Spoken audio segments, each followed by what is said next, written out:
Welcome to Bible Study with Fred.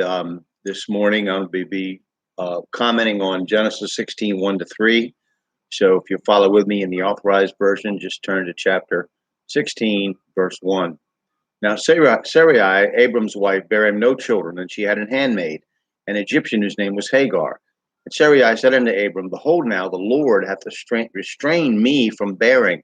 I pray thee, go in unto my maid, it may be that I may obtain children by her. And Abram hearkened to the voice of Sarai, and Sarai, Abram's wife, took Hagar, her maid, the Egyptian, after Abram had dwelt 10 years in the land of Canaan, and gave her to her husband Abram to be his wife. Pardon me, I'm going to cough. Sarai acknowledges that her not having children is God's will at that point. God has restrained her from having a child. How many modern Christian women acknowledge God's hand in something like this? Since the time of Isaac Newton, Christians have reduced God to the first cause of things only and do not typically acknowledge his hand in the fundamental processes of life. The modern watchmaker's God, the modernist watchmaker God, who winds things up and stands back, available perhaps to wind it if it runs down or correct the time if in error, is not the God of the Bible. Any honest reading of the Bible, in particular the book of Job, will show us that God is directly involved in the daily processes of our lives and life's complexity. His will goes beyond life's existence to its moment by moment function. If God can be likened to a watchmaker, then he is a watchmaker that not only built the clock, but moves the hands. At this point in the narrative, we could understand if the promise that God made to Abram that a great people would come from him did not include Sarai, but she is part of the promise, as we will find out. Still, as we see later in Jacob's life, a woman of substance in those days might regard children coming from her personal servant as her own.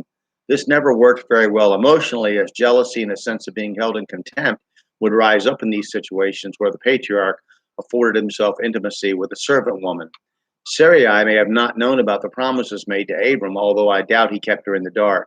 But if she knew what God had promised to Abram, here's a classic example of going ahead of God. We need to wait on God and not try to improve on his plans and his will. God will do a thing in his own time, and our impatience and ego can cause a world of trouble for us when we try to push ahead without God. Sarai is going to, quote, help God. This is an unfortunate mistake. Sarai has given her servant Hagar to Abram for the purpose of producing a child. We would rightfully regard this as wicked and sin today and a terrible oppression and use of a human being, misuse of a human being as well. But remember the culture that Abraham and Sarai were brought out of, and understand that our veneer of Christianity, even civilization, is very thin. God is merciful, though, and his grace abounds all through the Bible, as we will see. And understand, as I said before, God did not create culture or civilization. Those are the structures that we have been allowed to make for us to live and interact with each other, and also to deal with people's sins and their expression of wanting to dominate each other. But here also we see how the concept of wife is bound to sexual intimacy. We must understand the meaning of go in unto my maid.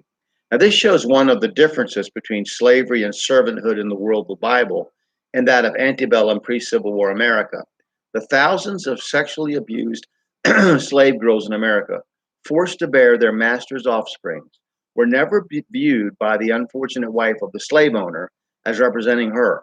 In fact, there are diaries of the wives of slave owners who revealed that those women were heartbroken over the culturally accepted adulteries they had to suffer. All right, so let's stop there and we'll go to verse 4 next time. Thank you for watching. Take care.